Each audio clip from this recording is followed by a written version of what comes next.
नमस्कार विद्यार्थी मित्रांनो, नेहमीप्रमाणेच आजच्या व्हिडिओमध्ये देखील एक नवीन प्रश्न आपण पाहणार आहोत आणि हा प्रश्न आपण ट्रिक वापरून सोडवणार आहोत.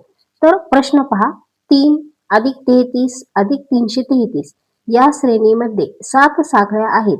म्हणजे काय पहा, इथं प्रश्नाचा अर्थ 7 साखळ्या म्हणजे 3 हा अंक आहे, वाढत वाढत जाऊन 3 वेळेस 7 घेऊन बेरीज करणे. जर आपण त्यांची बेरीज केली तर शतक स्थानी कोणता अंक येईल असा प्रश्न विचारलेला आहे. तर पहा, इथे 7 साखळ्या दिलेल्या आहेत. आता आपण इथे ट्रिक वापरूया.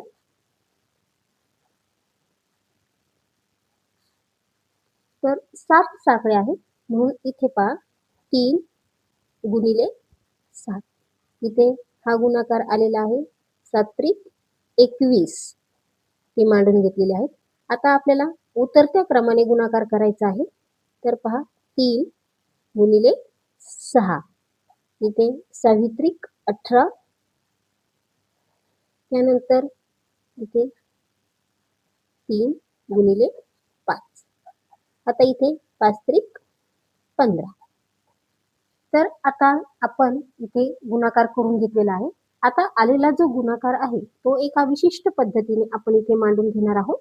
तर पहा, आता प्रथम 21 हा आलेला आहे गुणाकार, तो या ठिकाणी लिहून घेतला. त्यानंतर 18 आलेला आहे, तो पण आपण लिहिलेला आहे, आणि 15. आता विद्यार्थ्यांनो, आपल्याला सर्वांची बेरीज करायची आहे.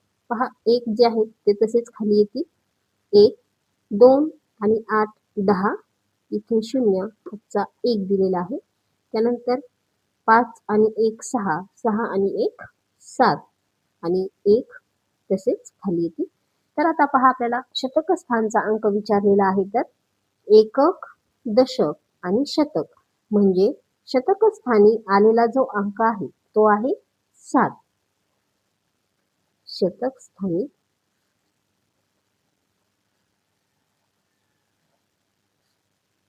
7 हा अंक येईल. आता तुम्हा सर्वांना एक प्रश्न पडलेला असेल की इथे गुणाकार फक्त 3च वेळेस का केलेला आहे. तर इथे आपल्याला शतक स्थानापर्यंत विचारलेलं होतं. जर तुम्हाला त्याच्या पुढे विचारलं सहस्त्र, दशसहस्त्र, तर मात्र तुम्ही खाली गुणाकार इथे वाढवू शकता. फक्त इथे लक्षात काय ठेवायचं आहे की गुणाकार हा उतरत्या क्रमाने करत जायचा आहे आणि आपलं उत्तर या ठिकाणी अतिशय सोप्या पद्धतीने निघते. तर अशाच नवनवीन ट्रिक्ससाठी चॅनलला सबस्क्राईब करा, व्हिडिओला लाईक आणि शेअर करायला विसरू नका.